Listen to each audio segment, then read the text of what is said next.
Romanos capítulo 8, do versículo 12 ao 14, diz assim: de maneira que, irmãos, somos devedores não à carne para viver segundo a carne, porque se viverdes segundo a carne, morrereis, mas se pelo Espírito mortificardes as obras do corpo, vivereis. Porque todos os que são guiados pelo Espírito de Deus, estes são filhos de Deus. E oremos. Pai amado, obrigado pela tua palavra, abençoe-a para que possamos aprender dela, sermos alimentados espiritualmente. Use a mim esta manhã, te peço em nome de Jesus. Amém. Muito bem, vamos aqui continuar então a nossa quarta parte sobre o estudo Mortificai a carne. Mortificar a carne, um tema muito importante, e esse assunto é o motivo pelo qual muitos crentes prosperam ou não na vida cristã. Muitos crentes, eles acabam naufragando na vida cristã, arruinando sua vida cristã, justamente por causa dessa questão da mortificação ou não da carne. Nós temos visto que existe muita pouca diferença entre uma pessoa perdida, alguém que não é salvo, alguém que não conhece Cristo, não conhece Jesus, e um crente que não mortifica a carne. E essa diferença que há entre alguém que não conhece Cristo e alguém que conhece Cristo, com o passar do tempo que a carne não é mortificada, o que acontece é que essa diferença ela vai sumindo aos poucos, e mais cedo ou mais tarde não haverá diferença nenhuma entre um e outro. Então é uma questão muito, muito importante. Nós vimos que a receita a gente seguir é a receita que nós temos aqui, estamos vendo essas últimas 3 semanas em relação a essa questão de mortificação. Mas se a gente seguir a receita, o modelo, se a gente seguir o plano que o mundo segue, ou seja, se a gente como cristãos, a gente seguir o que as pessoas que não conhecem Cristo fazem, nós vamos ter os mesmos resultados.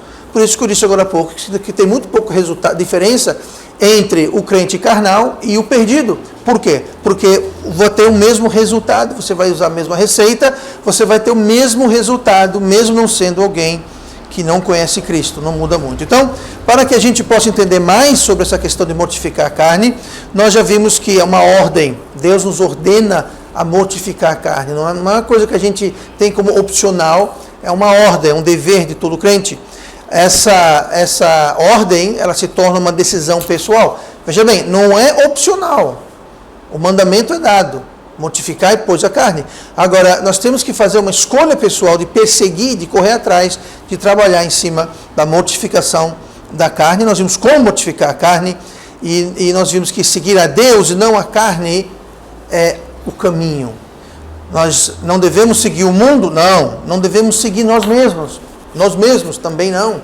Nós devemos seguir a Cristo. Amém. E nós só podemos confiar na nossa decisão quando nós estamos decidindo seguir a Cristo.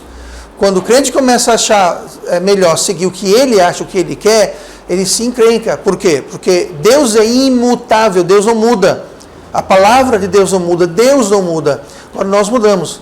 Então você pode começar com excelentes intenções, pode começar com uma boa vontade, mas se você seguir a si mesmo, nós somos mutáveis, nós mudamos, nós somos influenciados pelas coisas do mundo, somos influenciados pelas coisas que acontecem na nossa vida, então nós mudamos. Então por isso que é muito bom seguir o seu coração. Siga a Deus, deixe que Deus guie o seu coração, e aí então nós podemos fazer isso em segurança. Mas hoje eu vou continuar, e eu espero terminar hoje esse tema de mortificar a carne.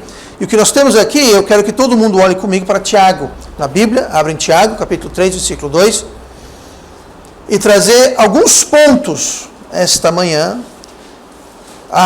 em relação à questão da mortificação da carne e por que ela é tão importante. Tiago capítulo 3 e versículo 2 diz assim: porque todos tropeçamos em muitas coisas. Se alguém não tropeça em palavra, o tal é perfeito e poderoso para também refrear todo o corpo.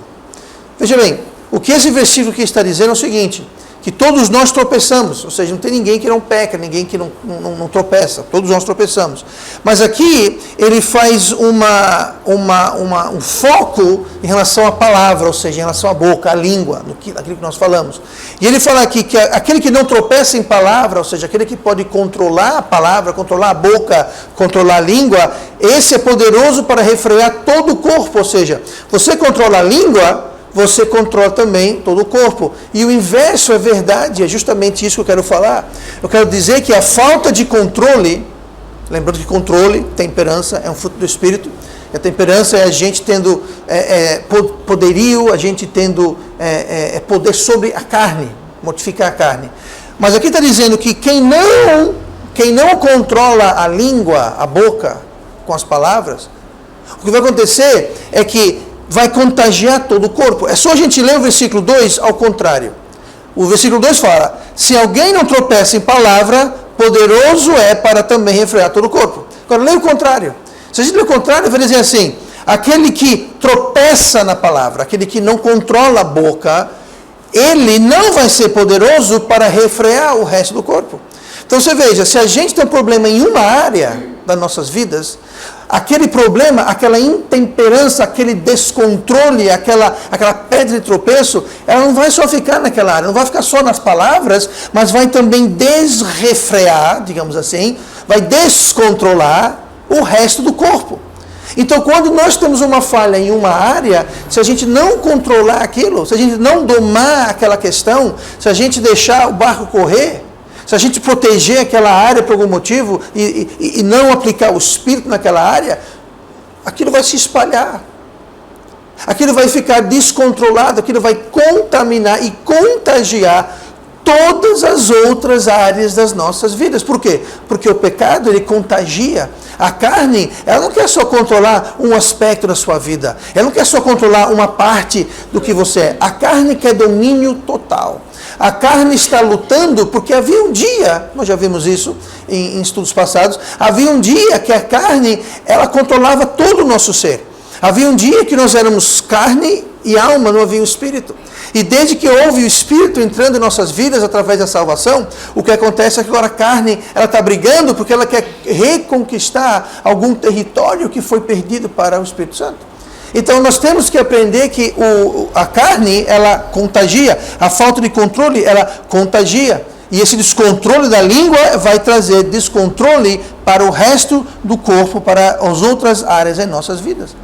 Quem não se contém em uma área, também não vai se conter em outras. Pode ser que você se contenha hoje, mas amanhã ou depois você vai perder aquele controle, porque você está deixando a carne reinar. E a carne nunca vai estar satisfeita até ela ter domínio total, completo em nossas vidas. Então, quem não doma ou quem não controla o pecado, essa pessoa está fadada a ser controlada por ele. Por isso que nós temos que colocar uma cerca de proteção ao nosso redor. Colocar uma cerca, dizendo, eu não vou passar essa cerca. Agora você fala, não, pastor, eu tenho uma cerca de controle. Aí eu pergunto, essa cerca segue os parâmetros de quem? Seu ou de Deus?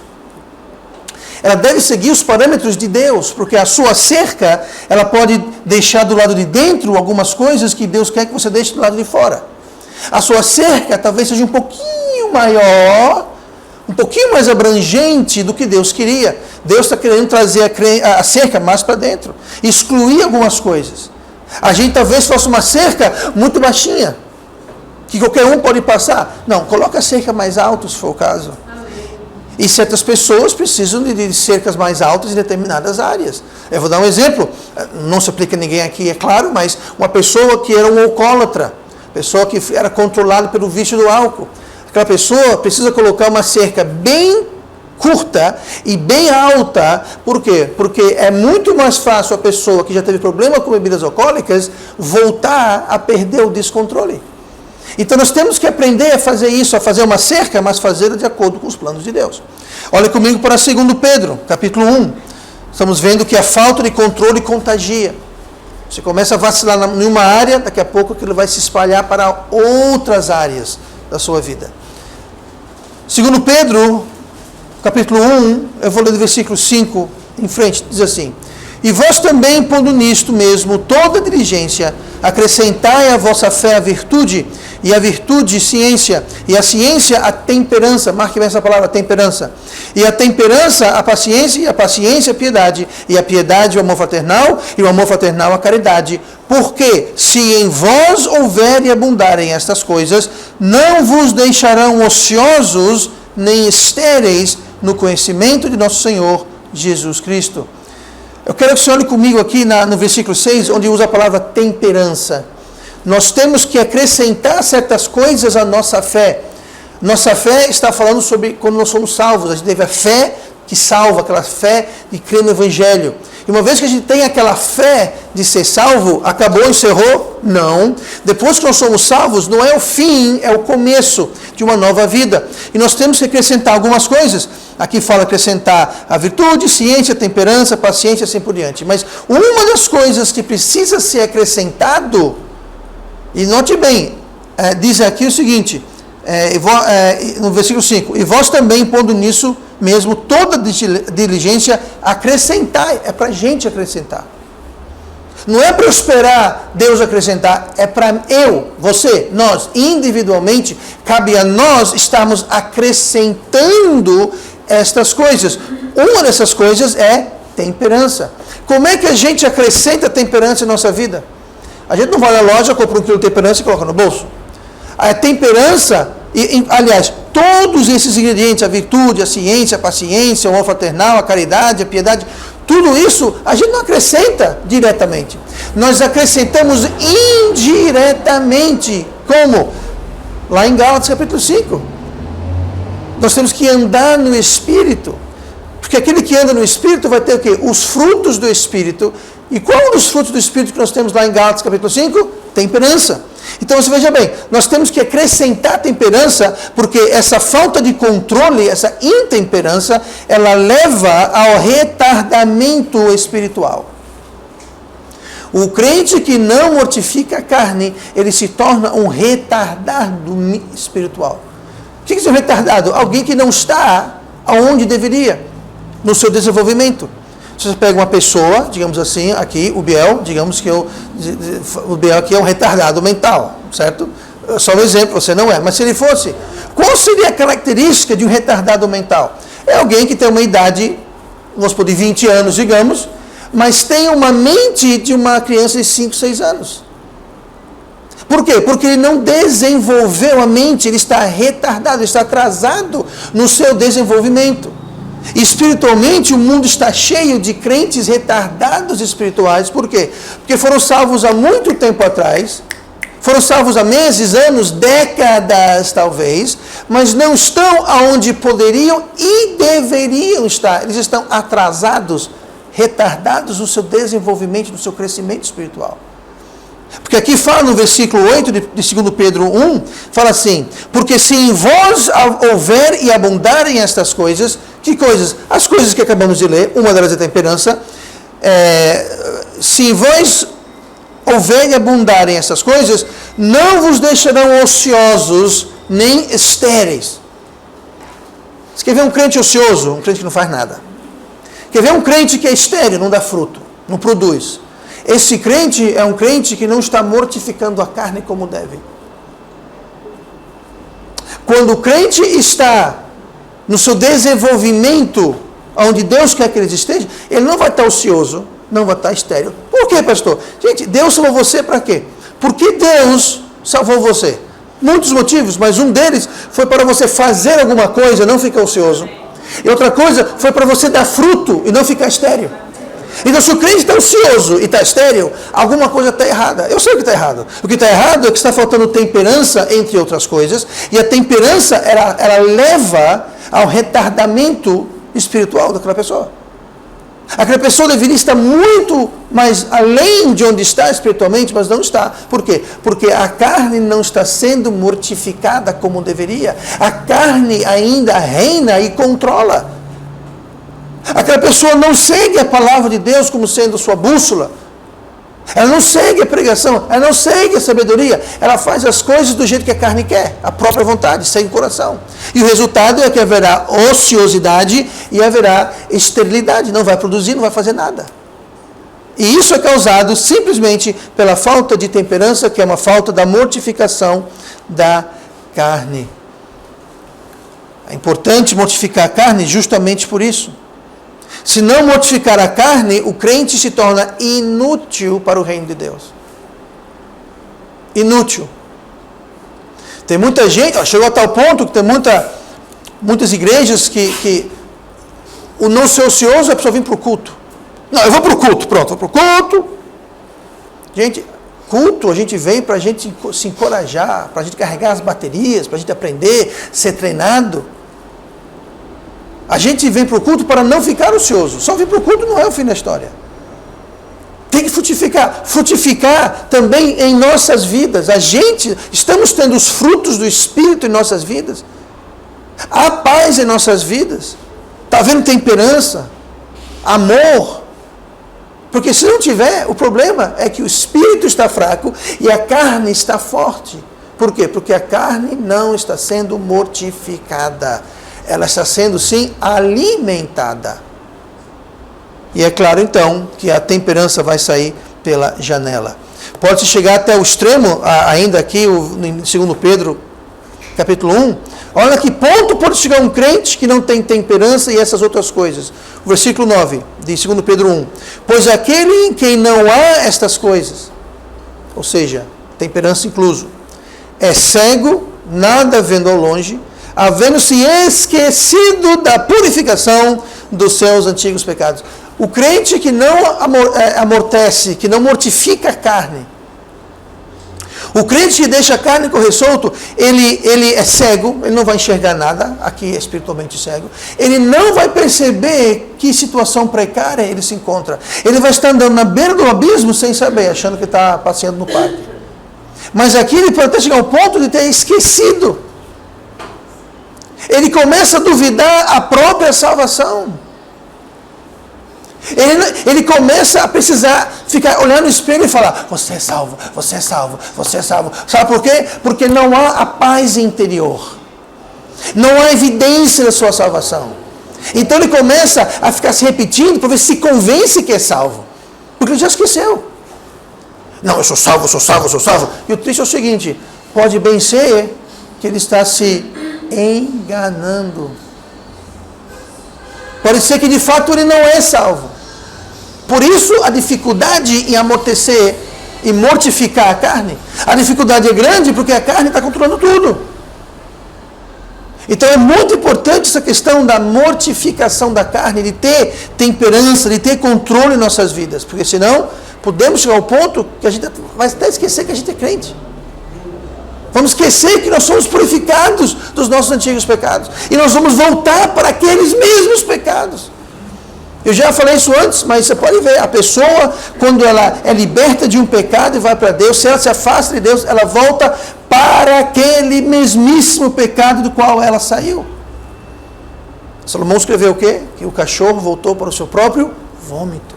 O segundo estado é pior do que o primeiro. Gente, a pessoa volta para exatamente aquilo que estava aprisionando, aquilo que estava acorrentando, aquilo que estava destruindo a sua vida antes, vai voltar para aquele mesmo lugar.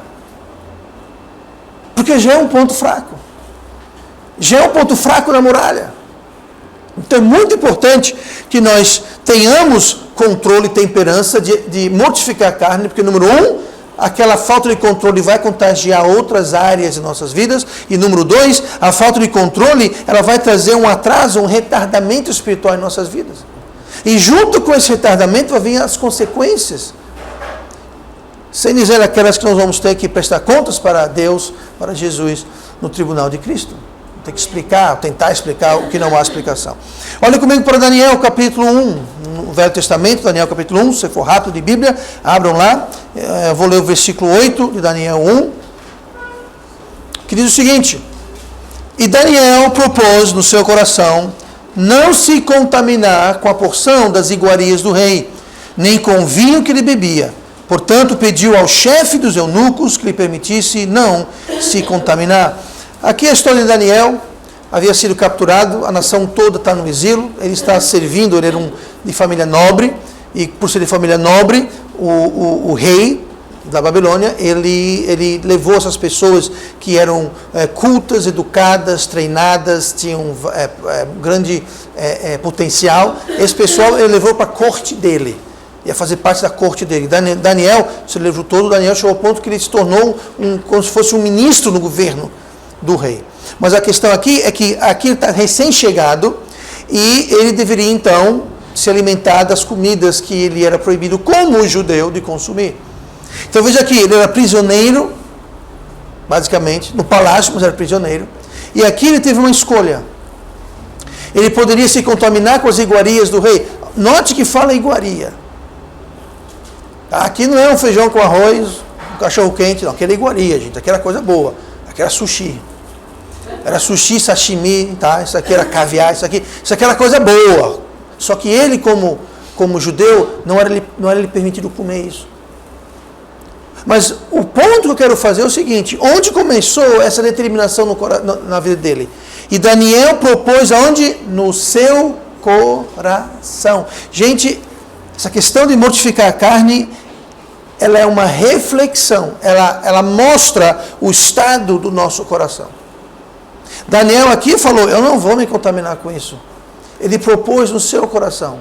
Não foi no coração dos outros, não foi no coração do rei, não foi no coração do eunuco, foi no coração dele mesmo. Essa questão de mortificação da carne é alguma coisa que cada um de nós vamos ter que decidir e propor no nosso coração. Recentemente eu falei que essa mortificação é uma escolha, que você não pode forçar alguém a viver a vida cristã. Você não pode impor isso a ninguém. Por quê? Porque é uma questão da pessoa propor no seu coração.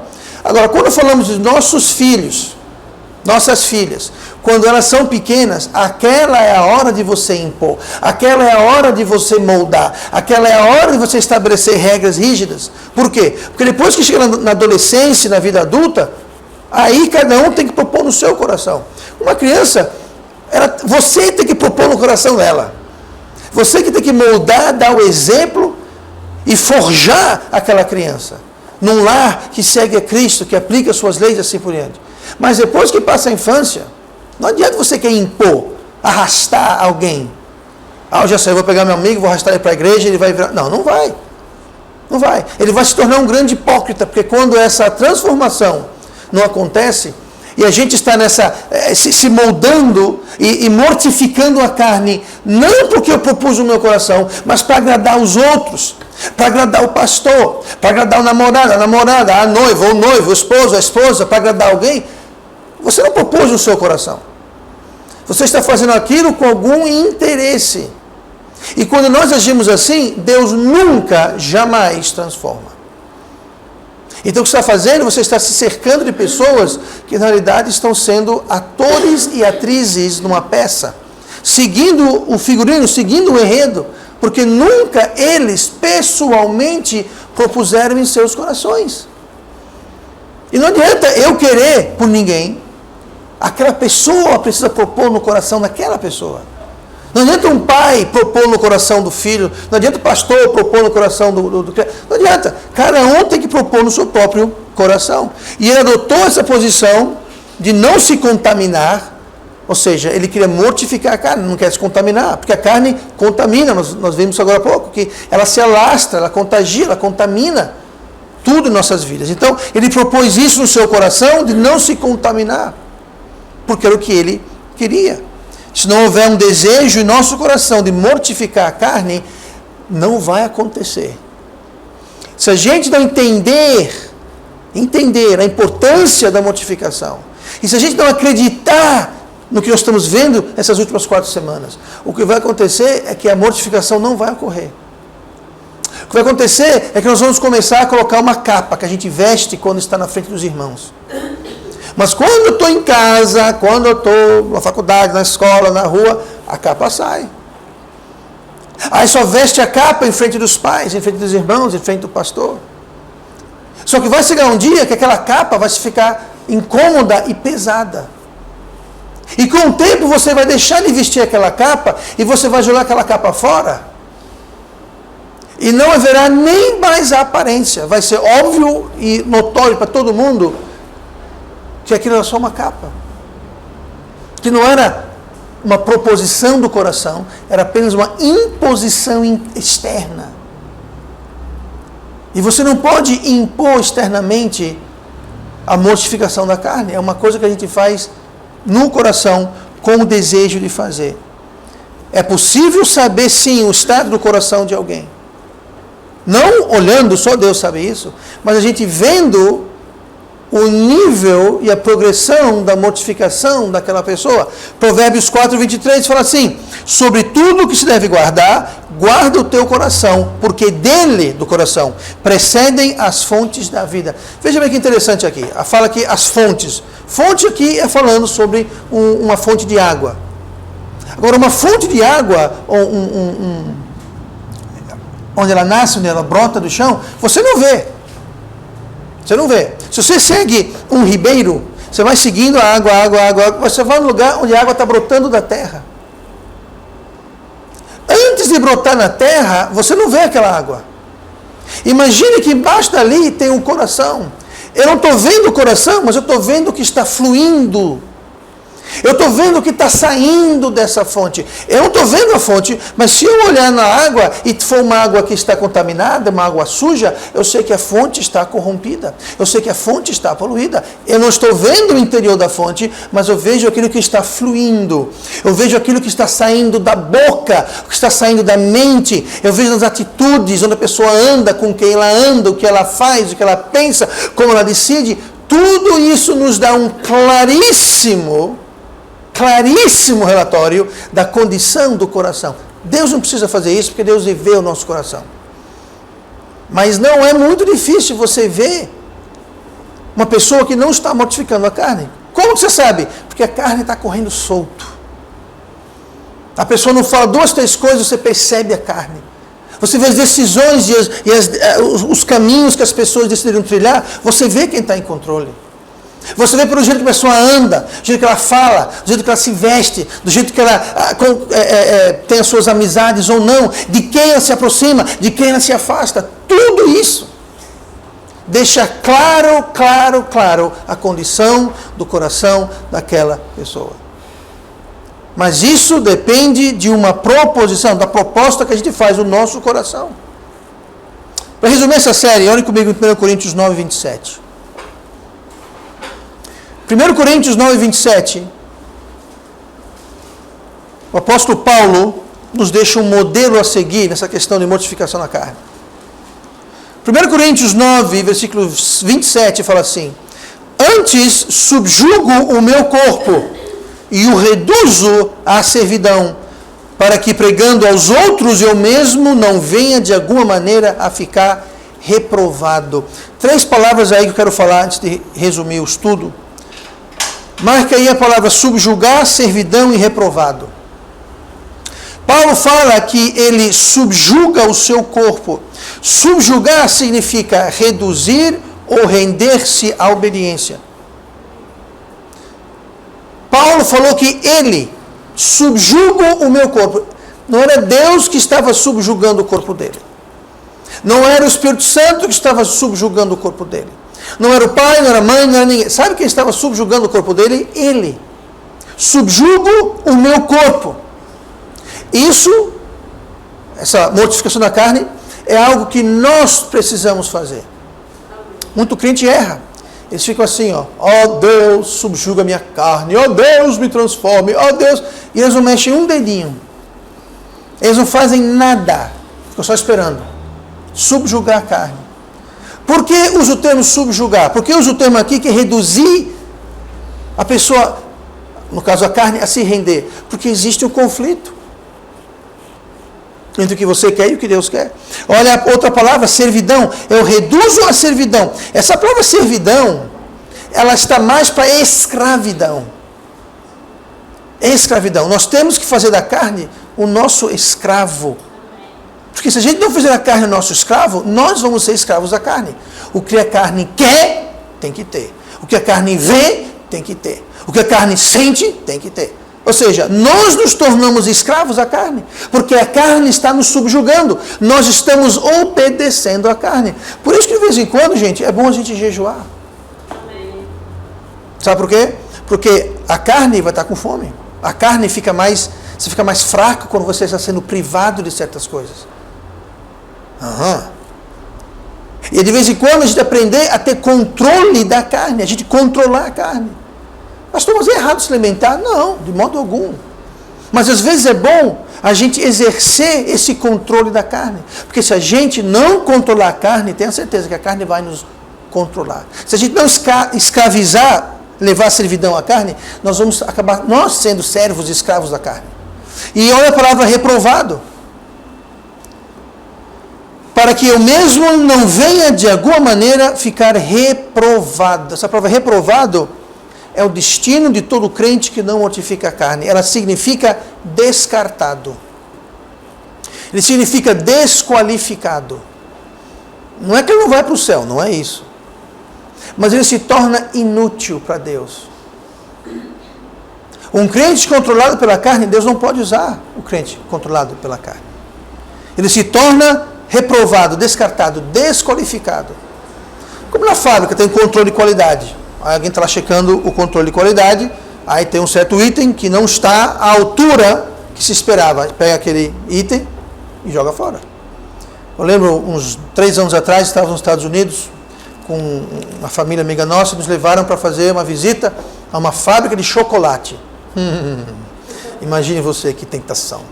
E a fábrica aqui embaixo, eles tinham um andar que tinha uns corredores enjaulados que os visitantes podiam ir e podiam visitar e ver os vários processos que havia na fabricação de bombons, chocolates, barra de chocolate e tal. E uma das sessões era o controle de qualidade. E tinha algumas pessoas sentadas, havia uma cinta rolante, que os bombons caíam aqui, os chocolates caíam aqui, e passavam e eles ficavam de olho para ver qualquer falha. Alguma coisa está amassada ou caiu, isso antes de ser embalado. E estavam lá, e eles viam quando havia algum defeito em algum bombom ou chocolate, eles pegavam e colocavam de lado. Eles pegavam e colocavam de lado. Não ia tão rápido assim, era mais ou menos devagar. Eles iam tirando e colocando, e aqueles que não estavam à altura da qualidade daquela empresa, ele era o quê? Ele era descartado, era desqualificado, ele era o quê? Reprovado. Eles saíam porque aqueles chocolates não entrariam nas caixas, não seriam embrulhados. Por quê? Porque foram reprovados. Igualmente, quando nós somos reprovados, nós saímos do plano que Deus tinha para a gente. O destino daqueles bombons e chocolates era que fosse adiante, iam ser embrulhados, encaixotados e mandados embora para os fregueses. Mas aqueles que foram retirados nunca seriam embrulhados, encaixotados e mandados para os clientes. Por quê? Foram reprovados. É isso que Paulo fala aqui, olha, eu subjugo a minha carne, eu trago ela a me obedecer, para que eu não seja desqualificado, para que eu não fique de fora. E ele fala aqui, olha, ele fala aqui, porque pregando aos outros, eu mesmo não venha de alguma maneira a ficar reprovado. Veja bem, ele falando, para que eu não prego. Então veja que o próprio apóstolo Paulo não estava acima disso. O próprio apóstolo Paulo, o grande apóstolo Paulo, ele precisava vigiar e subjugar e dominar e mortificar a sua carne. Ah, pastor, isso daí é para recém-salvo. Não. Isso aqui é para todo crente. É uma batalha contínua. Eu não quero essa batalha. Você não tem escolha. Quer ou não, você está na batalha. Então não vou lutar. Não lute, você vai se tornar prisioneiro ou vítima da sua própria carne e da obra do inimigo. Então, na realidade, não há lá muita escolha. Reprovado. Eu lembro, nessa fábrica, disseram que aqueles bombons que foram reprovados, eles não eram nunca colocados à venda. Eles eram retirados e eram levados para a sala dos funcionários. E era disponibilizado. Eles não podiam levar para casa, mas podiam comer quantos bombons e chocolates quisessem, dos que foram rejeitados. Nós percebemos que havia muitas pessoas um pouquinho, digamos assim, acima do peso. Não podia levar para casa, mas podia consumir lá, dentro da fábrica. E muitos consumiam lá dentro da fábrica. Mas vejam bem, a mortificação da carne, gente, é algo muito importante, é fundamental. A gente mortifica a carne quando a gente não faz o que a gente quer, a gente não faz aquilo que a gente entende, a gente não faz aquilo que a gente gosta necessariamente. Não estou dizendo que a gente nunca vai gostar, entender ou querer fazer a vontade de Deus. Não é isso. Quando a gente se deleita no Senhor, quando a gente estamos vivendo e andando no Espírito, nós podemos confiar o nosso desejo, podemos confiar a nossa mente e podemos confiar as nossas decisões. Mas quando nós estamos longe de Deus, e a nossa mente está cauterizada pelo pecado, e nosso coração está tendo os desejos errados porque não estamos nos deleitando no Senhor, nós precisamos decidir, eu não vou fazer isso, eu quero fazer isso, mas eu não vou. Eu entendo que eu preciso fazer isso, mas eu não vou fazer o que Deus fala. Por quê? O seu entendimento não está 100%. Mas enquanto a gente só faz o que a gente quer, a carne está correndo solta. Tudo que a gente faz deve se alinhar com a palavra de Deus. Amém. Não com o nosso coração. Ah, mas eu acho que é melhor. Ninguém perguntou o que você acha. Deus está dizendo. Então, o crente precisa o tempo todo estar consultando a Bíblia. O crente tem a disponibilidade de ter um pastor, um conselheiro a quem perguntar. Não para mandar na vida dele. Eu não quero mandar na vida de ninguém. O crente precisa estar ouvindo a pregação, por quê? Porque talvez hoje, a mensagem que eu preguei hoje, ou que eu preguei semana passada, talvez não foi para você, aquela semana, mas você vai precisar amanhã, depois, mês que vem. Muitas vezes eu prego sobre família e criação de filhos, aí você fala, pastor, eu não tenho família, não tenho filho. O que tem isso a ver comigo? Tem que haver que um dia você pode vir a ter uma família e um filho. Pode ser que você pode ajudar alguém que está tendo problemas. Isso é que é você seguir o Espírito, é você estar se alimentando e consultando e seguindo Deus e a sua palavra. E quando a gente não faz isso, a carne corre solta. A maior mentira do inimigo é que ele vai vir para você e vai querer levar você a fazer o que você quer fazer. Ele foi para Eva na serpente e Eva só queria ser como Deus. Agora, Deus quer que alguém seja como ele? Não, só tem um Deus e a vaga já está preenchida. Amém. Então o Satanás foi lá e tentou Eva justamente naquilo que era o ponto fraco dela. Você acha que o inimigo vai vir tentar você aonde? No seu ponto forte? Não, ele vai no seu ponto fraco, no ponto mais vulnerável. É lá que ele vai. Então nós temos que mortificar a carne justamente para aumentar essa cerca, engrossar essa muralha, para que nada entre e a gente possa ficar seguro no Espírito de Deus. E vamos orar. Pai amado, Deus querido, obrigado. Obrigado que o Senhor nos ama.